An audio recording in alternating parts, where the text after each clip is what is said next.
Então, nesse segundo momento, irmãos, eu vou tentar oferecer algumas informações introdutórias relacionadas à vida e algumas influências musicais de João Calvino, sobretudo no momento que antecede o seu maior pastorado na cidade de Genebra. Então esse é o objetivo deste segundo período da palestra. Eu acredito que a gente pode dividir a vida de Calvino pré-Genebra em 3 diferentes grandes momentos. Um primeiro momento seria aquele momento de formação em que Calvino está na França, que vai desde o ano do seu nascimento, o ano de 1509, até o ano de 1534. Aqueles que já leram um pouquinho aí sobre a biografia de Calvino sabem que ele nasce na cidade de Noyon, na França, filho de seu Geraldo Calvino, um administrador que trabalhava para a igreja na época, e Dona Joana, uma cristã devota, que falece em 1521, quando Calvino tinha apenas 12 anos de idade. Nesse mesmo ano, o ano de 1521, Calvino recebe um benefício eclesiástico através do trabalho do seu pai, que o encaminha para estudar na cidade de Paris. E em 1523, 2 anos depois, ele inicia os estudos na Faculdade de Artes no Colégio de La Marche. Naquela época, as pessoas faziam basicamente um de 3 grandes cursos universitários. Ou fazia direito, ou fazia medicina, ou fazia teologia. E o desejo de Calvino era, desde muito cedo, concluir os seus estudos de teologia na universidade. Mas antes de alguém ir para a universidade, ele fazia o básico, o curso básico, que era o curso de humanidades, onde o indivíduo estudava aqueles 2 grupos de disciplinas comuns na Idade Média, o trivium e o quadrivium. E eu quero lembrar a vocês que uma das disciplinas do quadrivium é a disciplina de música, certo? Interessantemente, ela está num lugar não muito comum para a maneira como a gente lida com música nos nossos dias, né? Porque ela está junto ali da aritmética, geometria e a astronomia no quadrivium. Ainda em 1523, Calvino muda de escola, ele sai do colégio La Marche, vai para o colégio de Montaigu, onde estudou também o famosíssimo Erasmo de Roterdã.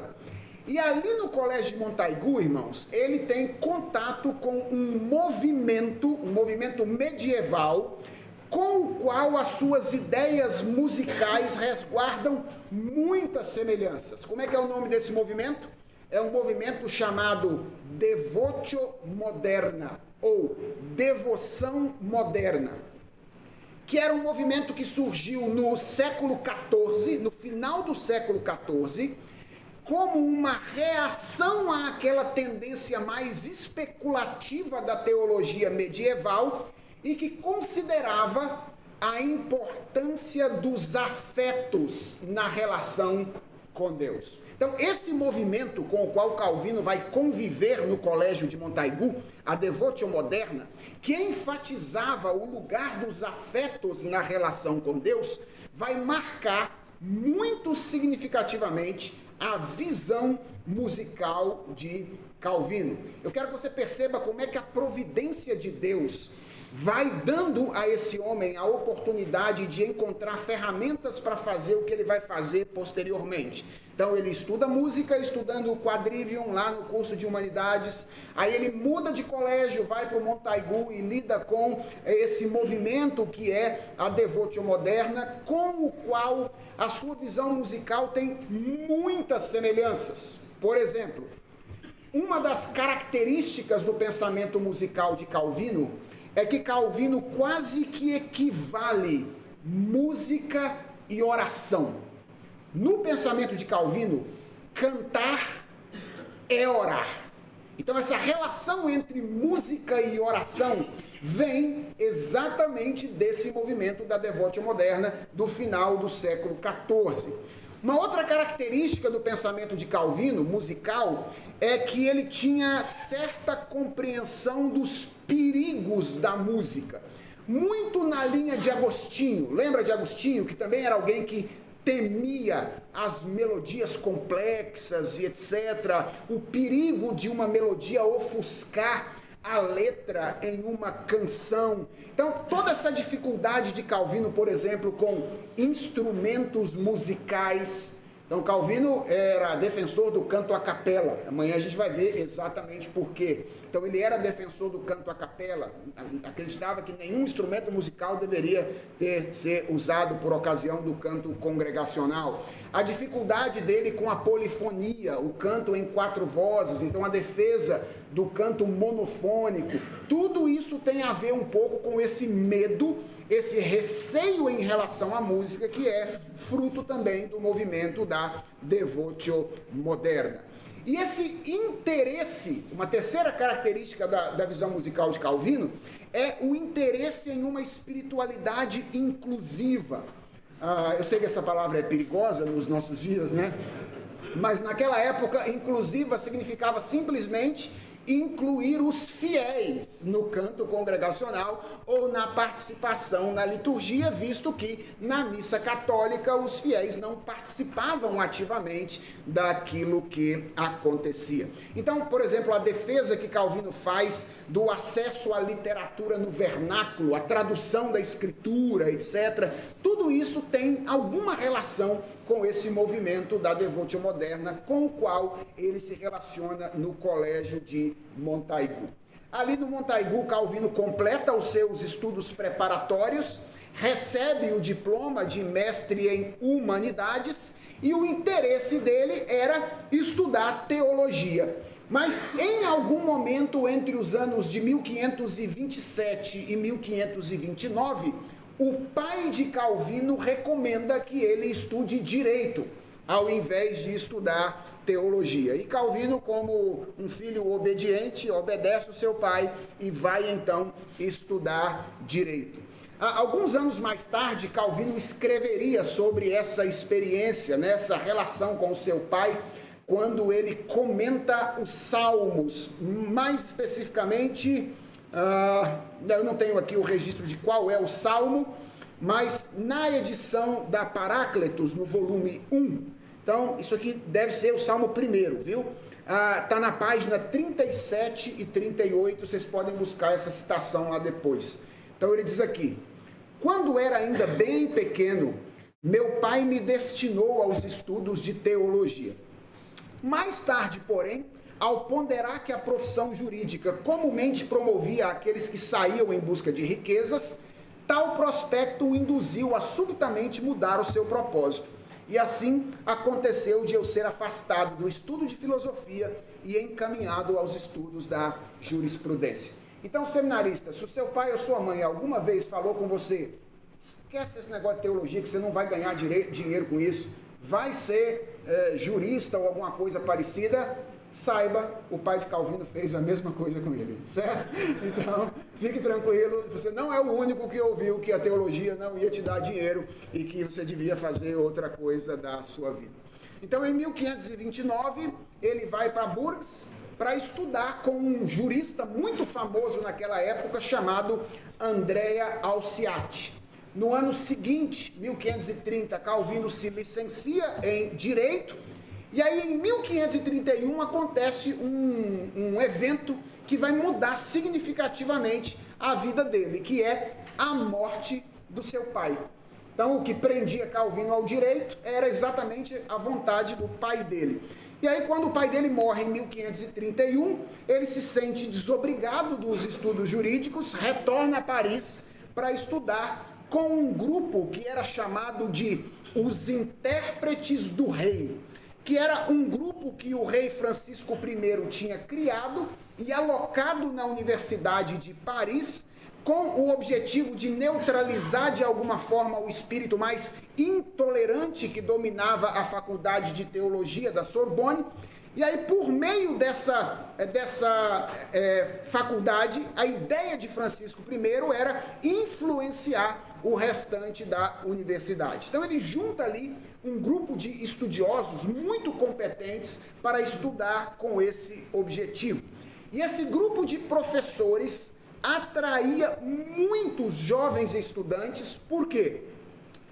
Porque como esse grupo respondia diretamente à coroa, ele desfrutava de maior liberdade.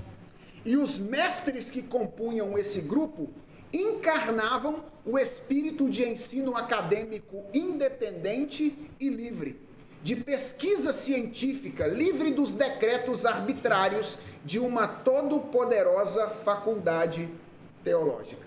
Lembra? A faculdade teológica, obviamente, regida pelo catolicismo romano da época. E aí, Francisco I, um rei, coloca esse grupo na faculdade para exatamente produzir um tipo de teologia que fosse, de alguma forma, diferente daquilo que era mais tradicional naquela ocasião. É por isso que ser tradicional ou ser vanguarda não é critério de nada, certo? O critério de tudo é ser bíblico. Nesse momento aqui, ser reformado era ser vanguarda. Era estar na contramão daquilo que era tradicional. Mas era ser bíblico, isso que é o que importa. Hoje, ser reformado é estar, de certa forma, taxado de antiquado.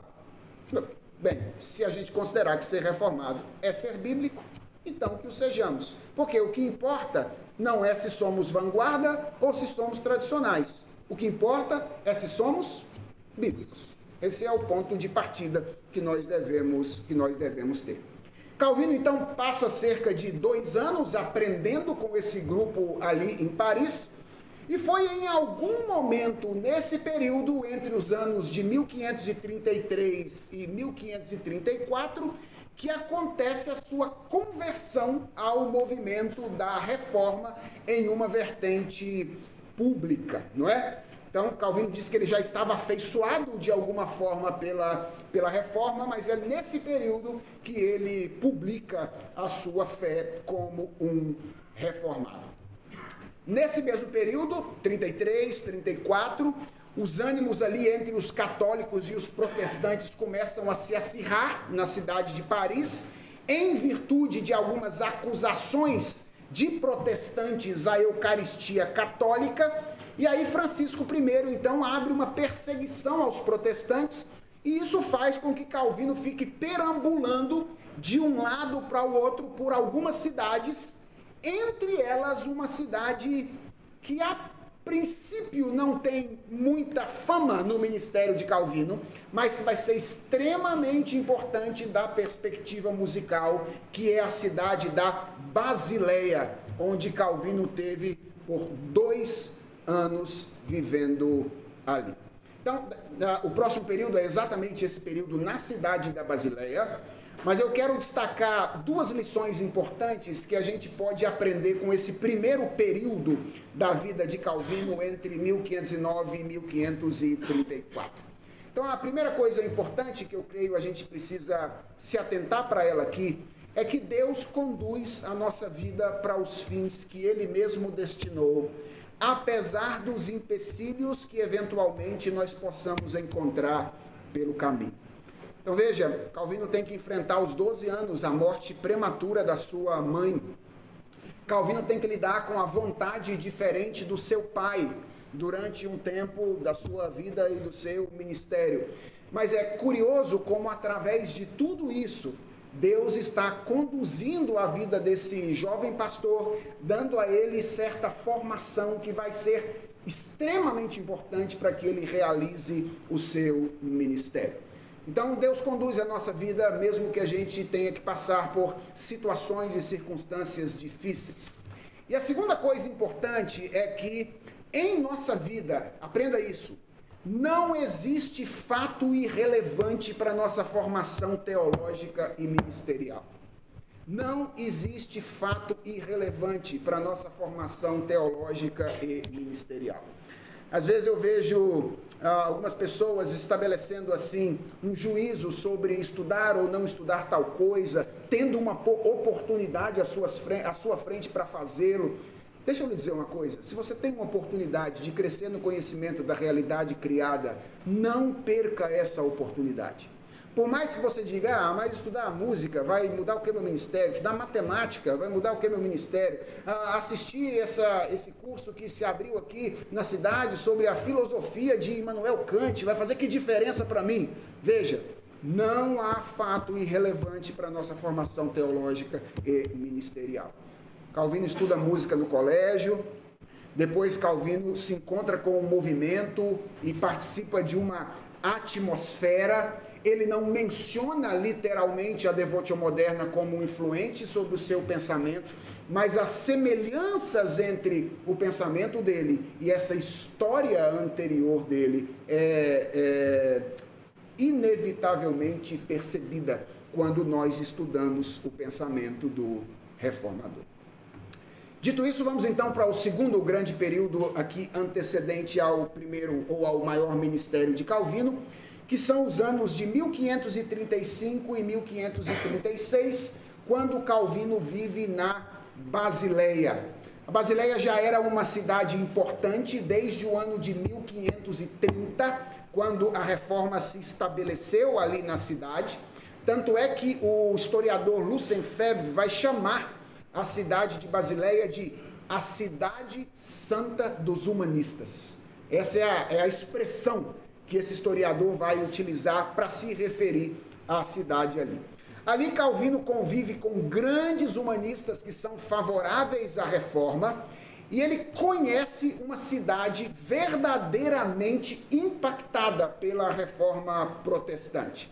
O reformador de Basileia era um homem chamado João Ecolampádio, um reformador consideravelmente desconhecido no Brasil, que havia falecido 4 anos antes de Calvino chegar na cidade. Mas o trabalho de Ecolampádio tinha sido tão forte e tinha tido tanto sucesso que a cidade ainda refletia a doutrina, a prática e a estrutura que Ecolampádio tinha estabelecido para a cidade e para a igreja ali. Quem era esse homem, Ecolampádio? Era um amigo de Melanchthon, parte do círculo de pregadores alemães que foi influenciado por Zwinglio, e Ecolampádio foi assistente de Erasmo na preparação da sua edição do Novo Testamento. Qual era o papel de Ecolampádio? Só para a gente perceber a estatura desse homem, tá? Ele era o responsável por checar as citações do Antigo Testamento no Novo Testamento na Bíblia hebraica. Então, o trabalho de Ecolampádio era esse. Quando Erasmo ia traduzir um texto que tinha uma citação do Antigo Testamento, Ecolampádio era quem verificava se a tradução fazia justiça ao texto hebraico do Antigo Testamento.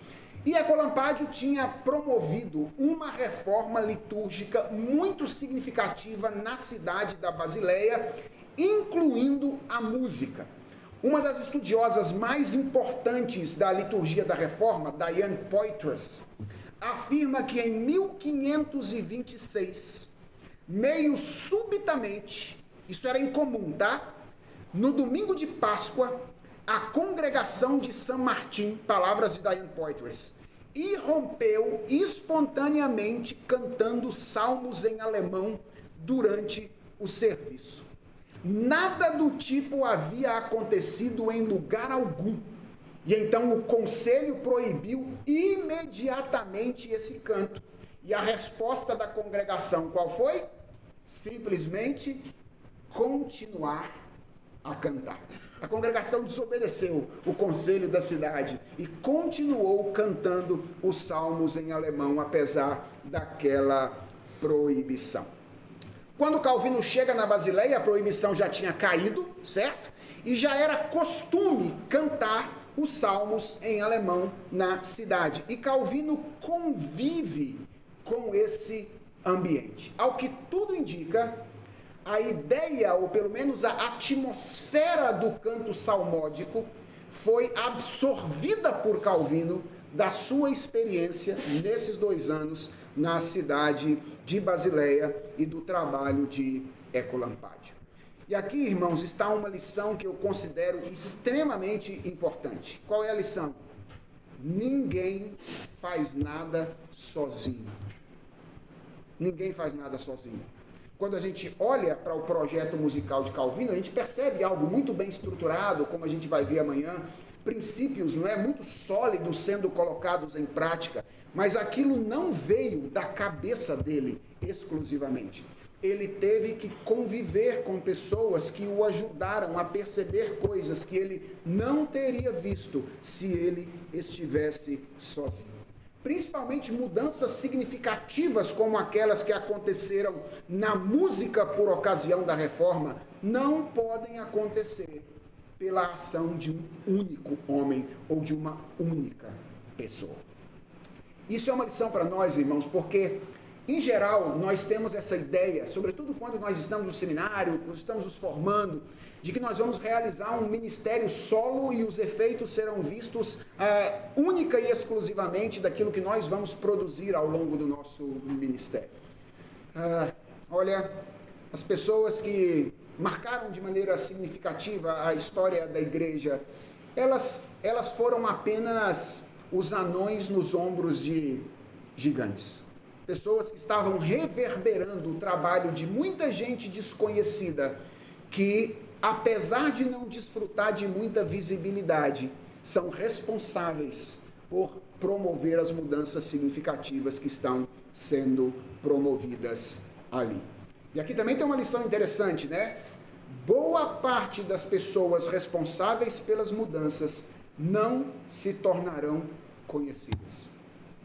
Ecolampade foi importantíssimo para aquilo que Calvino fez, mas nós conhecemos Calvino, certo? Não conhecemos com a mesma profundidade a figura tão importante desse nosso irmão do passado. E aí nós chegamos ao terceiro grande momento anterior ao ministério principal de Calvino na cidade de Genebra, que é o seu período na cidade de Estrasburgo, entre os anos de 1539 e 1541. Calvino chega em Estrasburgo em 1538, depois de ter passado um primeiro período em Genebra e ter sido expulso de Genebra em virtude de uma controvérsia sobre a relação entre a igreja e o Estado. Quem era o grande líder da reforma em Estrasburgo? Quem era, pessoal de história da igreja aí? Quem era o grande líder da reforma? Era Bucer, certo? Martin Bucer. Ele já se correspondia com Calvino há cerca de 6 anos, desde 1532. E quando ele soube que Calvino havia sido expulso da cidade de Genebra, ele então convida Calvino para pastorear um grupo de refugiados franceses que estava na cidade de Estrasburgo, à época, contando com 400 ou 500 refugiados. Então essa foi a primeira grande igreja que Calvino pastoreou através do trabalho do convite desse irmão que é o Bucer. E Estrasburgo vai dar 2 grandes dádivas a Calvino. A primeira dádiva é o próprio reformador Bucer. Calvino tinha, atenção a isso, 29 anos quando ele chegou na cidade de Estrasburgo. Ele era um jovem ministro. Ele era um pastor relativamente jovem.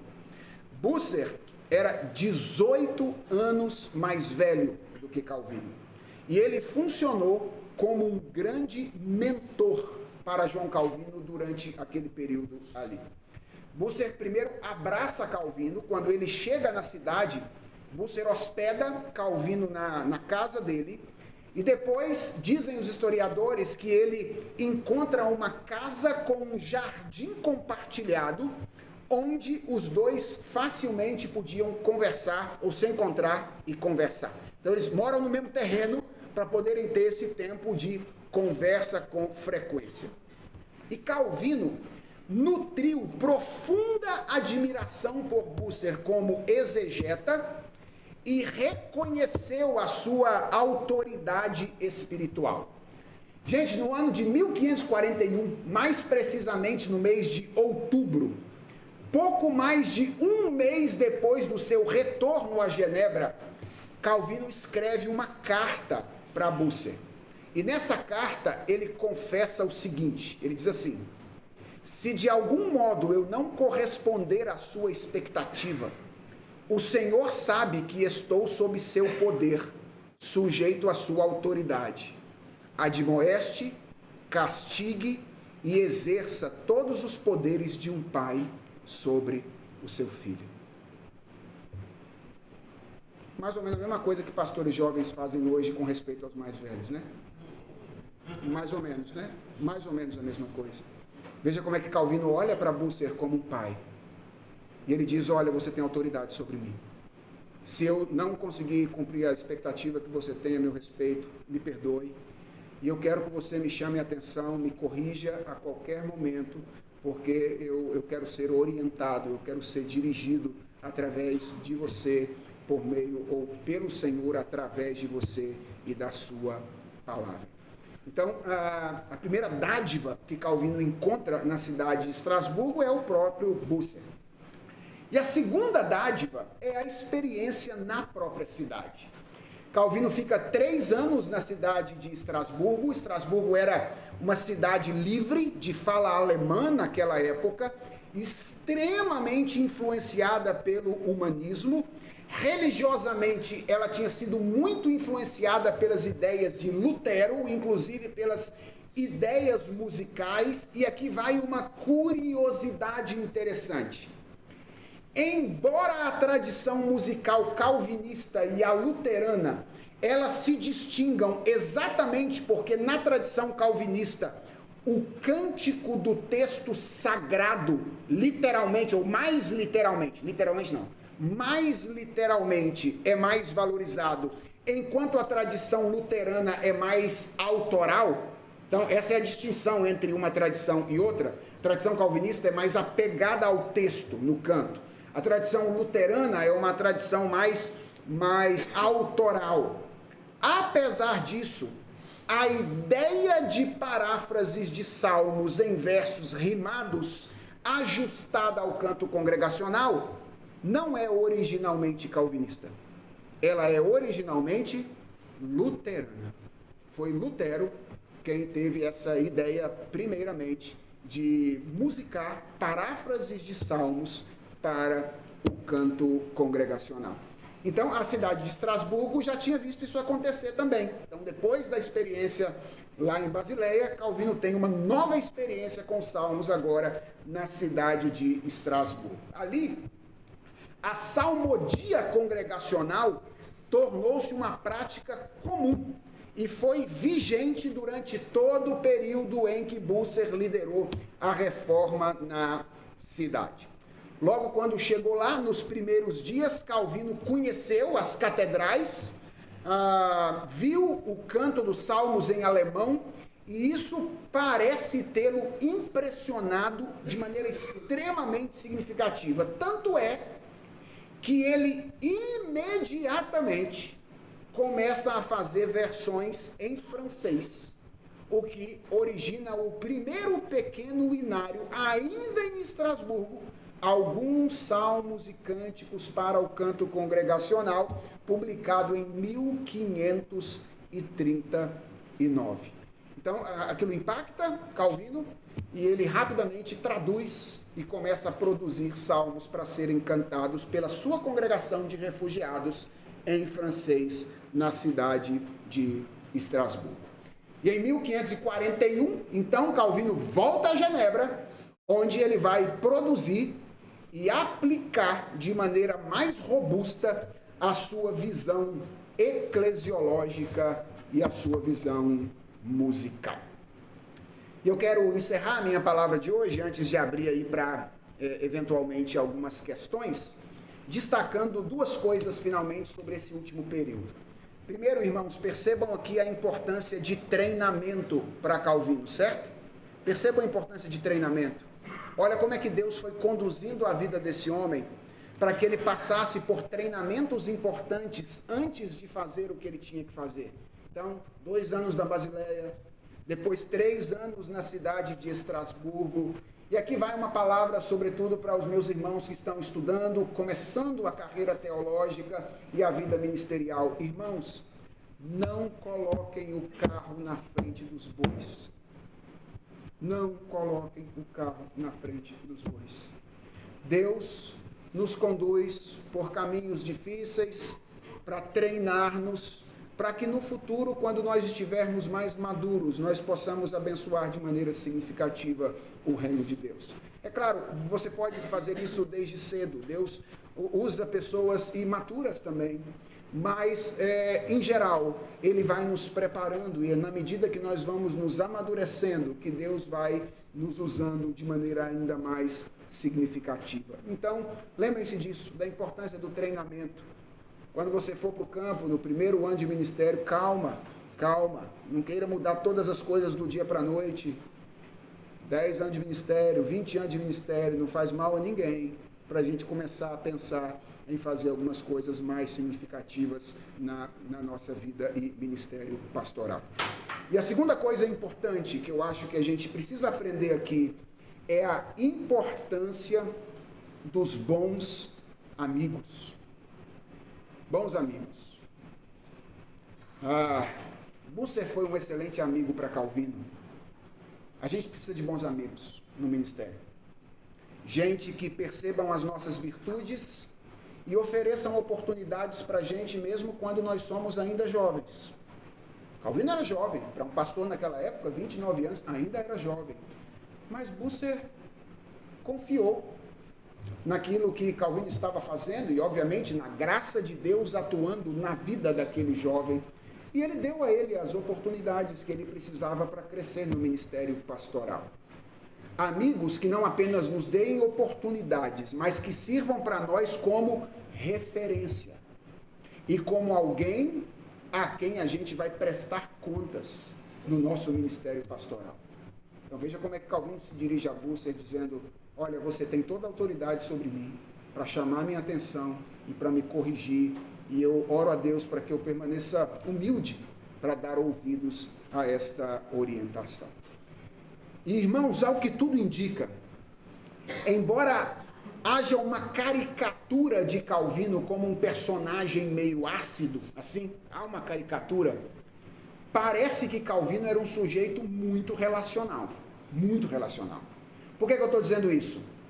Porque, a gente vai ver isso depois, ao longo de todo o seu projeto musical, Calvino sempre caminhou com músicos de extrema competência na sua época. Vocês sabem que músicos não são fáceis, né? Pastores também não, certo? É por isso que essa relação é difícil, muito conturbada. Mas parece que Calvino conseguia lidar com os músicos com relativa facilidade, porque ele só teve músico e poeta grande, gigante, do lado dele, para que o ministério musical dele pudesse ser, de alguma forma, efetivado. Então, ele convive com Bourgeois, ele convive com Marot, ele convive depois com Beza, todos eles poetas e músicos importantes. E isso indica que ele, primeiro, tinha facilidade em reconhecer os seus limites, certo? Ele começou a metrificar uns salmos e falou: olha, esse negócio não é para mim. Ou eu arrumo um bom poeta, um bom músico e boto do meu lado para fazer esse negócio, ou esse negócio não vai dar certo. Então ele reconhecia os seus limites, ao mesmo tempo em que tinha alguma facilidade de relacionar-se com esses músicos, de modo que, veja bem, embora o trabalho tenha sido um trabalho musical efetivado pelos poetas e músicos ao seu redor, os historiadores são todos unânimes em dizer que o produto final do Saltério de Genebra era aquilo que quem, de alguma forma, intencionou que fosse. O pastor da igreja, João Calvino, que juntamente com os músicos da sua igreja e os poetas caminharam para aquele trabalho.